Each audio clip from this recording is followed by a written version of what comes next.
आपण पत्रकार परिषदेला सुरुवात करूया। आज के इस पत्रकार परिषद में अखिल भारतीय कांग्रेस कमेटी के मीडिया एंड कम्युनिकेशन डिपार्टमेंट के चेयरमैन राष्ट्रीय प्रवक्ता सम्माननीय पवन खेरा जी का मैं मुंबई कांग्रेस की अध्यक्षा वर्षाताई गायकवाड़ और मुंबई कांग्रेस की ओर से हार्दिक स्वागत करता हूं और मैं वर्षाताई को विनती करता हूं कि वो उनका यहाँ पे स्वागत करें।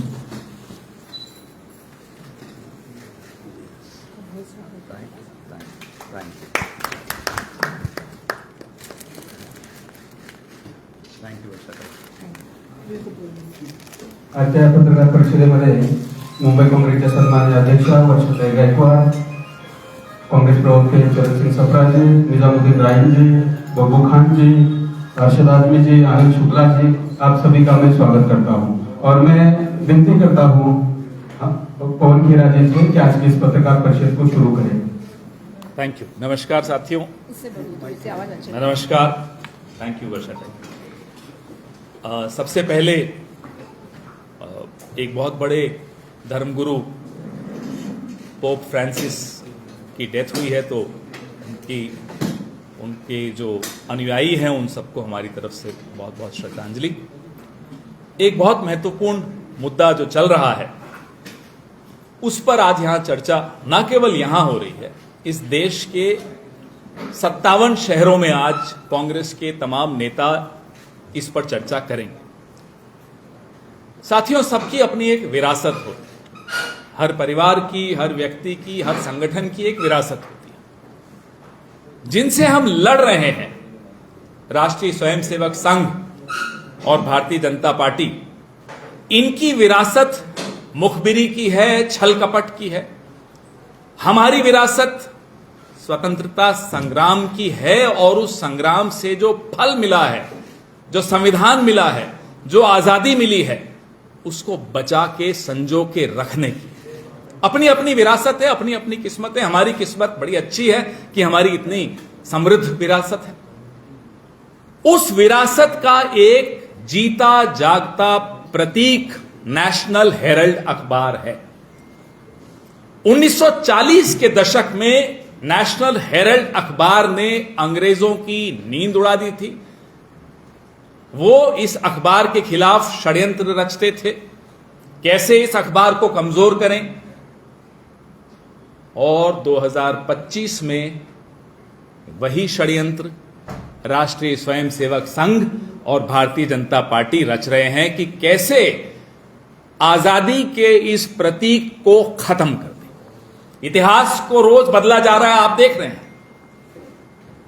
दिल्ली में 3 मूर्ति में नेहरू जी के नाम पर जो म्यूजियम था उसका नाम बदल दिया।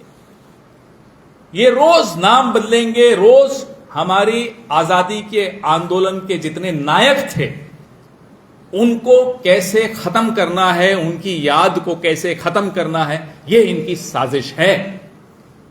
हम इस साजिश को कभी कामयाब नहीं होने देंगे। इसलिए आज आप सबके दरबार में, आप सबकी चौखट पे नेशनल हेरल्ड की सच्चाई लेकर आए। ये नेशनल हेरल्ड, कौमी आवाज, नवजीवन, हमारी 3 अखबारें, क्योंकि प्रॉफिट मोटिव नहीं था, क्योंकि सिर्फ अखबार चलाना ही मकसद था, तो लगातार कई नुकसान में रही, दिवालिये की स्थिति में आ गई, तनख्वाहें देने को पैसा नहीं था। मैं तो बहुत करीबी से इसलिए भी जानता हूं कि मेरे जो फादर इन लॉ वो एडिटर थे नेशनल हेरल्ड, और तनख्वाह नहीं मिलती थी, कई कई महीनों तक नहीं मिलती थी। तो 90 करोड़ का ऋण नेशनल हेरल्ड पर आया। कांग्रेस पार्टी ने 2003 से लेकर 2011 के बीच में लगातार 90 करोड़ का ऋण नेशनल हेरल्ड को दिया ताकि वो तनख्वाहें दे सके, ताकि वो लोगों को जो रिटायर हो रहे हैं उनको रिटायरमेंट बेनिफिट दे सके। आप सब पत्रकार हैं, आप समझते हैं, आपके प्रोविडेंट फंड होते हैं, आपकी रिटायरमेंट बेनिफिट्स होते हैं, तनख्वाहें होती हैं। आज का जमाना तो ईएमआई का जमाना है। आप सोचिए, अगर आपको 3-4 महीने तनख्वाह न मिले, 6 महीने तनख्वाह न मिले, तो घर कैसे चलाएंगे, ईएमआई कैसे देंगे। उस दौर से नेशनल हेरल्ड को बचाना कांग्रेस पार्टी ने अपनी जिम्मेदारी समझी, और ये जिम्मेदारी सिर्फ कांग्रेस पार्टी की नहीं है। संविधान का अनुच्छेद 51 ये जिम्मेदारी हम और आप सब पर डालता है कि आजादी के जितने प्रतीक हैं उनको बचाना हमारा धर्म है। कांग्रेस पार्टी ने वो धर्म निभाया। अब मैं आपको नेशनल हेराल्ड से थोड़ा दूर ले चलता हूं। मैं आपको रुचि सोया पे ले चलता हूं। रुचि सोया नुकसान में चल रही थी। पतंजलि ने कैसे उसको टेक ओवर किया, जो उसका ऋण था उस ऋण को इक्विटी में कन्वर्ट कर लिया, डेट को इक्विटी में कन्वर्ट कर लिया। चलिए, ये तो प्रॉफिट वाले लोग हैं, ये लाभ हानि वाले लोग हैं, ये लाभ हानि वाली कंपनियां हैं, इनको छोड़ दीजिए। कांग्रेस ने क्या किया? कांग्रेस ने यंग इंडियन नाम की एक नॉट फॉर प्रॉफिट कंपनी बनाई। नॉट फॉर प्रॉफिट, जो आज सेक्शन 8 की कंपनी होती है 2013 के एक्ट के हिसाब से, और 1956 के एक्ट के हिसाब से सेक्शन 25 की कंपनी, जिसमें लाभ नहीं होता, जिसमें कोई तनख्वाहें नहीं दी जाती, कोई डायरेक्टर, कोई शेयर होल्डर, कुछ ऐसा नहीं उसको कि कोई डिविडेंड मिल जाएगा या कुछ पैसा मिल जाएगा। प्रॉपर्टी का रेंट नहीं मिल सकता। 1 रुपया यंग इंडियन को लाभ नहीं मिल सकता, क्योंकि वो नॉट फॉर प्रॉफिट कंपनी है। यंग इंडियन ने नेशनल हेराल्ड की जो कंपनी थी, एसोसिएटेड जर्नल लिमिटेड, के सारे ऋण अपने ऊपर लिए और उस ऋण को इक्विटी में तब्दील किया, ताकि वो कंपनी सुचारू रूप से वापस से चल सके, अखबार निकल सके, मीडिया की गतिविधियां हो सके। आज वो अखबार चल रही है, लोगों को तनख्वाहें मिल रही हैं। ये सिर्फ एक सफल मॉडल है कि कैसे रिवाइव किया हमने इस आजादी के इस प्रतीक को। वो कहते हैं साहब घपला हो गया। जहां 1 रुपया का ट्रांसफर नहीं हुआ हो, जहां 1 रुपया किसी को अर्जित नहीं किया हो किसी ने, और कर भी नहीं सकते, वहां घपला क्या होगा? 6 प्रॉपर्टीज हैं नेशनल हेराल्ड की, उसमें से 5 लीज होल्ड हैं। वो अलॉटमेंट इसी शर्त पर हुई थी कि आप इसमें सिर्फ न्यूज़पेपर चलाएंगे, मीडिया की गतिविधि करेंगे, वो बेच नहीं सकते हो आप। घपला कहां हुआ? और जो 6ठी प्रॉपर्टी है लखनऊ वाली, क्या वो बेची? नहीं, वो फ्री होल्ड है, क्योंकि वो अलॉटेड नहीं थी, वो खरीदी गई थी, अर्जित की गई थी। नेहरू जी ने यहां तक कहा था कि भले आनंद भवन बिक जाए, मैं नेशनल हेराल्ड बंद नहीं होने दूंगा। ये श्रद्धा थी, ये निष्ठा थी, ये कमिटमेंट थी आजादी के इस आंदोलन की माउथपीस। आप चलाइए ना 5 जन्नी और ऑर्गेनाइजर, और बांटिए ना देश को, जैसा आप चला रहे हैं, जैसा आप बांट रहे हैं देश को मंदिर मस्जिद के नाम पर। आप करोड़ों रुपए की विज्ञापन सरकार के 5 जन्य को देते हो, ऑर्गेनाइजर को देते हो। हमने कहा क्या कि घपला है? आप अपना काम करिए, लेकिन नरेंद्र मोदी ट्रंप से जितना डरते हैं ना, उतना ही, उससे भी ज्यादा तथ्यों से डरते हैं, फैक्ट्स से डरते हैं। ये फैक्ट्स आपके सामने रखना जरूरी है। 1 साल अगर 9 अप्रैल तक चार्जशीट ये दायर नहीं करते एनफोर्समेंट डायरेक्टरेट, तो ये केस खत्म हो जाता। तो ठीक 365वें दिन इन्होंने चार्जशीट दर्ज की। हमें नहीं मालूम वो चार्जशीट में क्या है, आज तक सार्वजनिक नहीं हुई है, हमें नहीं मालूम। सिर्फ आप लोगों से मालूम पड़ा कि एक चार्जशीट आई है। क्या है उस चार्जशीट में, हमें नहीं मालूम। अगर आपके पास इतना कोई ठोस सबूत होता तो आप 365 दिन इंतजार नहीं करते, आप तो तुरंत परेड करवा देते हमारे नेताओं। जब रुचि सोया में घपला नहीं मानते, वोडाफोन में घपला नहीं मानते, state bank of India yes bank को इसी तरीके से टेक ओवर करता है, वो गलत नहीं है, क्योंकि ये सब तरीका है, ये कानूनी तरीका है। डेट को इक्विटी में कन्वर्ट करके किसी दिवालिया कंपनी को बचाना और उसको रिवाइव करके फिर से चलाना। ये एनसीएलटी में तमाम केसेस जो आप चल रहे हैं वो ऐसे ही होते हैं। तो हमने तो एक नॉट फॉर प्रॉफिट कंपनी के माध्यम से नेशनल हेराल्ड को जीवित किया, पुनर्जीवित किया, और आज चल रही है। इन्हें घबराहट किस बात की?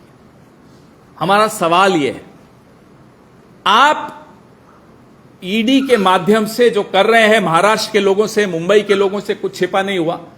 यहां से थोड़ा ही दूर जहां बेचारे हमारे आपके क्या नाम है, देवेंद्र फडणवीस जी बैठते हैं, बगल में उनके एक ऐसा आदमी बैठता है उनकी कुर्सी पे नजर डालते हुए, जिस पे कुछ साल पहले 70,000 करोड़ के घपले का, घोटाले का आरोप यही ईडी और यही नरेंद्र मोदी लगाते थे।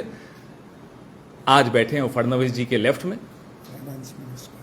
वित्त मंत्री हैं, जिसको कहा कि ये भाई ये बिल्ली खतरनाक है, दूध पी जाती है, उसको दूध की रखवाली में बैठा दिया। तो ईडी पर तो कोई भरोसा अब किसी को रहा नहीं।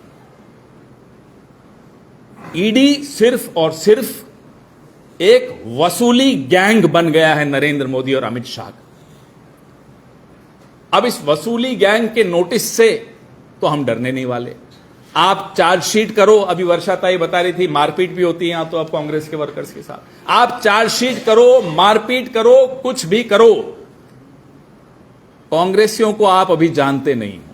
हम शांत रहते हैं, लेकिन शांत रहते रहते भी अड़े रहते, पीछे नहीं हटते, झुकते नहीं।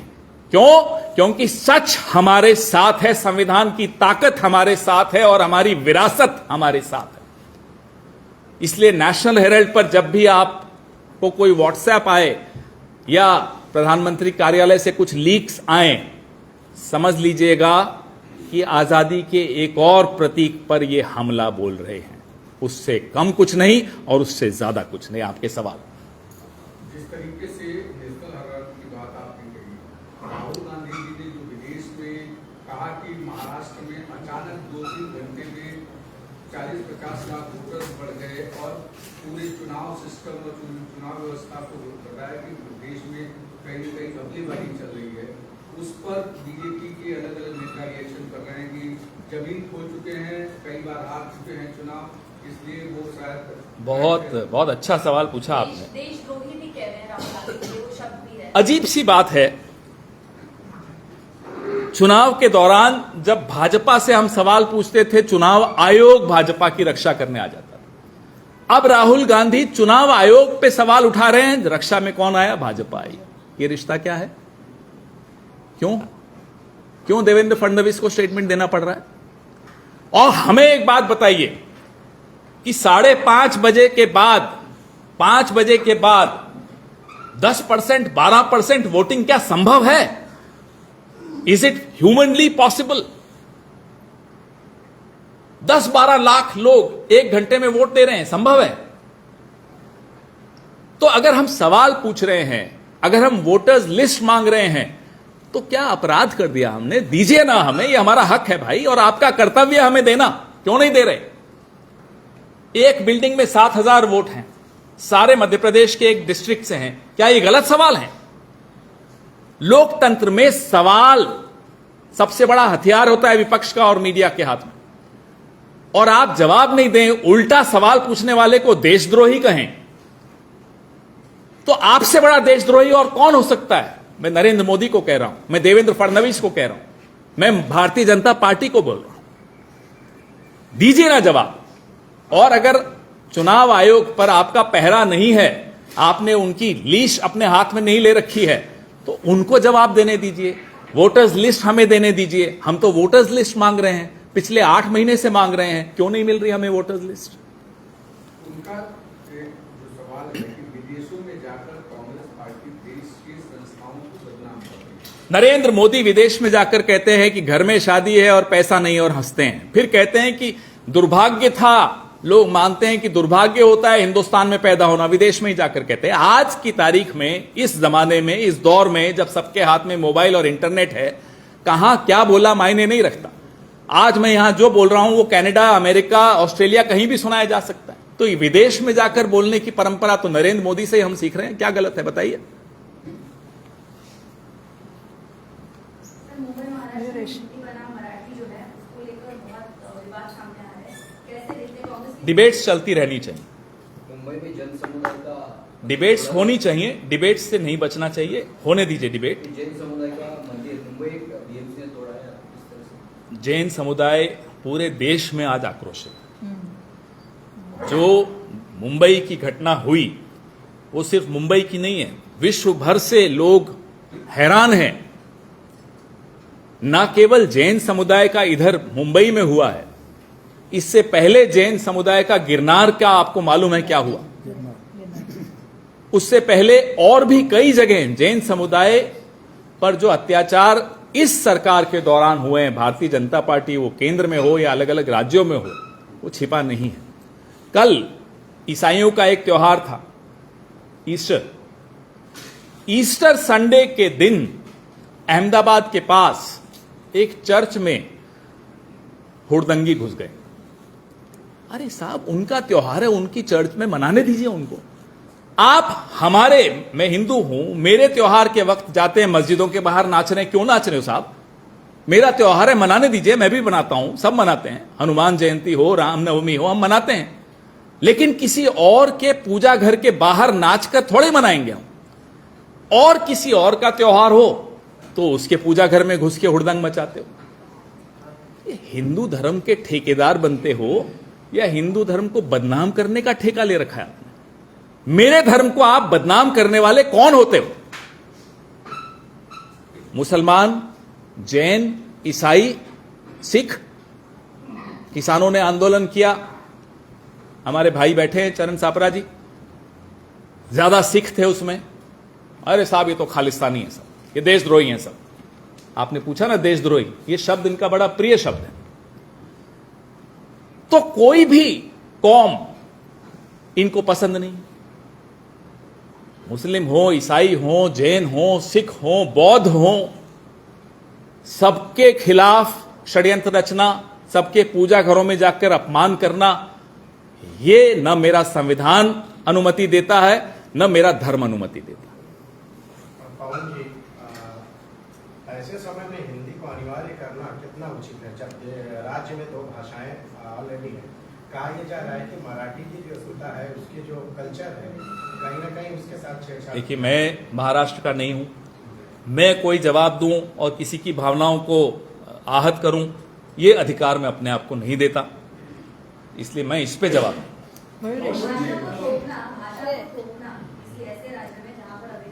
जैसा मैंने कहा, जैसा आप कह रहे हैं भाषा को थोपना, मैं अपना उत्तर भी किसी पर क्यों थोपूं? क्योंकि मैं बाहर का हूं। मैं इन भावनाओं को शायद इतना अच्छी तरह नहीं समझ पाऊंगा जितना वर्षाताई समझ पाएंगी, तो मैं इस पर जवाब दूं और किसी को हर्ट करूं, मेरे को ये मंजूर नहीं। एक 2014 से हम देख रहे हैं कि नेशनल हेराल्ड केस को लेकर किस प्रकार से कांग्रेस और कांग्रेस के नेताओं को घेरा जा रहा है, और अभी देख रहे हैं क्या हो रहा है। तो ऐसे में सवाल यह है कि इलेक्टोरल बॉन्ड के माध्यम से जो क्विड प्रो क्वो का मामला सामने आया था कि जिन कंपनियों ने हेवी पेमेंट किया था इलेक्टोरल बॉन्ड के माध्यम से पॉलिटिकल पार्टीज को जो सत्ता में है, और उनको कुछ कॉन्ट्रैक्ट्स दिए गए थे, ऐसा आपका ही आरोप। तो क्या कांग्रेस इसे भूल गई है या कांग्रेस इसको सामने नहीं लाना चाहती? नहीं, हम तो लगातार बोलते आए, इलेक्टोरल बॉन्ड पे जितना ज्यादा कांग्रेस पार्टी ने बोला, मुझे नहीं लगता किसी और ने बोला होगा। लेकिन जब इलेक्शन कमीशन इनकी अनुमति के बगैर हमें एक लिस्ट नहीं दे पा रही, ऐसे में सिर्फ बोल ही सकते हैं। संसद में भी बोले, बाहर भी बोले, लगातार बोल रहे हैं। वक्त आने दीजिए, जांच भी होगी। और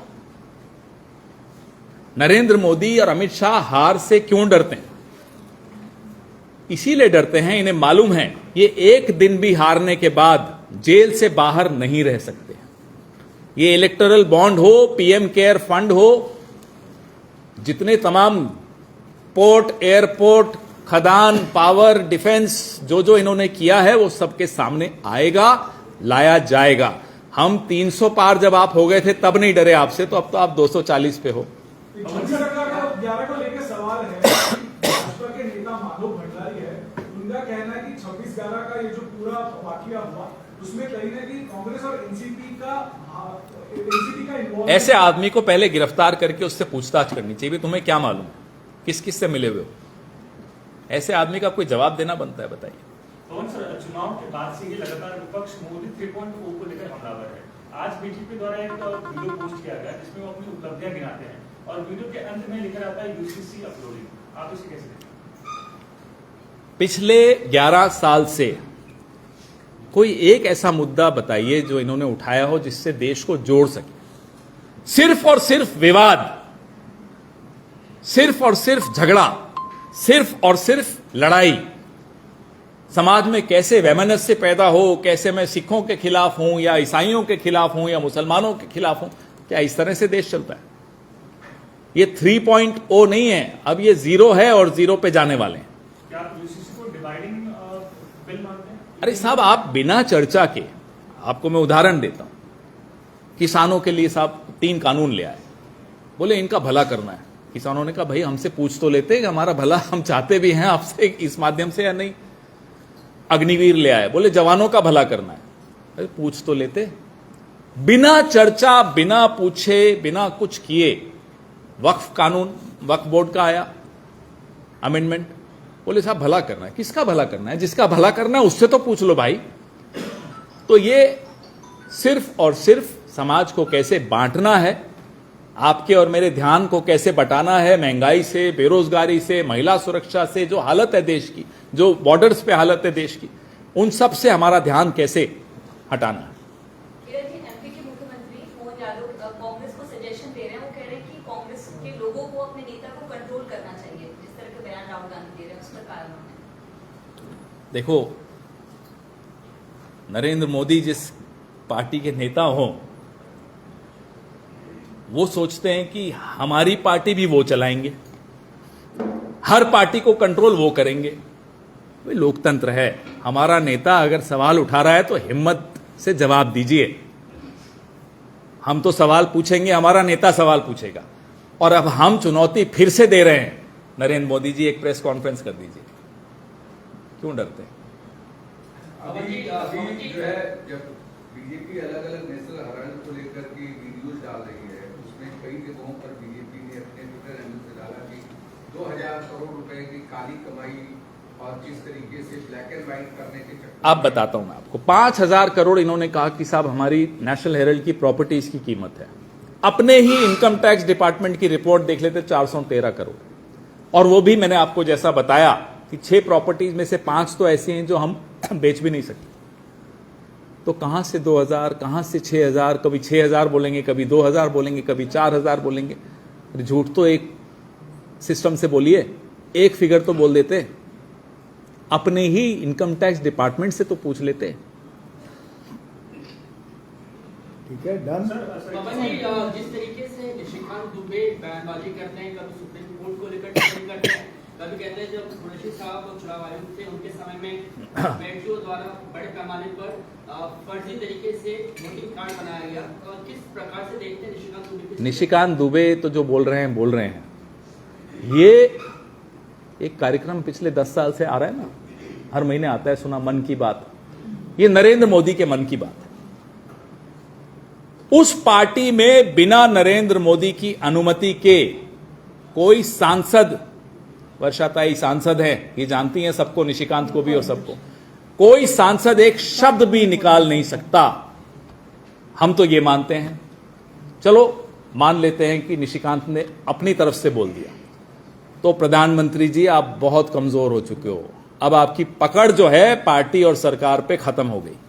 सांसद खुद बोलने लग गए, नरेंद्र मोदी को तो इस्तीफा ही दे देना चाहिए इसी दुख में कि साहब मेरा कंट्रोल खत्म हो गया। ये बोल रहे थे ना मोहन, कंट्रोल करते हैं, अपने सांसदों को नहीं कंट्रोल कर पा रहे आप, चले हमारी पार्टी के नेता को कंट्रोल करने।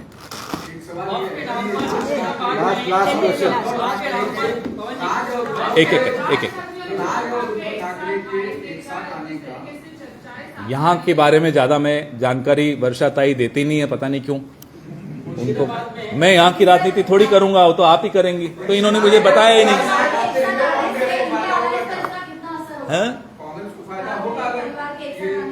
अब इसका जवाब वर्षाताई देंगी, मुझे इसका नहीं। सर, बंगाल में जिस तरीके की हिंसा हुई थी मुर्शिदाबाद में, जो सीएम है ममता बनर्जी, वो अलग अलग विजिट्स कर रही थी, लेकिन अब तक मुर्शिदाबाद पहुंची नहीं है। क्या प्रॉब्लम है, क्यों नहीं पहुंचे? राष्ट्रपति शासन लगाने की मांग की जा रही है, साथ ही साथ 21 अप्रैल को सुप्रीम कोर्ट में। मुझे बड़ा अच्छा लगता है आप लोग पूछते हो कि इंडिया अलायंस की ये मुख्यमंत्री वहां नहीं गई या ये वहां नहीं गए। देश का प्रधानमंत्री मणिपुर गया, 2 साल होने वाले हैं, 2 साल। सुना कल सऊदी अरेबिया जा रहे हैं, अमेरिका बिना बुलाए चले गए थे, कुछ साल पहले नवाज शरीफ का जन्मदिन मनाने बिना बुलाए चले गए थे।